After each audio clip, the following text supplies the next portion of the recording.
Hey, hình tặng nghe chúng ta rất chịu là bao chẳng e khami tặng anh nghe rằng cho là một của mà chuẩn quý phá lệ xem thì thế vì chuẩn quý nó chuẩn quý OMA Golden Jubilee hình à chỉ là review tôi đã sử dụng kha lệ khá bùn là mấy rồi cho là hiện Asia cụ thể chúng mà sử dụng kha anh Asia anh là chia đâu cái con thì cũng mấy cái mà chúng tôi gọi là là thu diệt cái Mizoram thằng thu diệt đấy là tụi nó thu diệt cái là chia nó bị đâu nhỉ cái này nghe cái gì à là cái con thì cái đó nó cái này đó thì chịu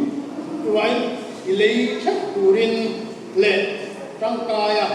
ngày đông này chúng sẽ giáo ra cái lâu chiều nan đó sakin ở hông ấy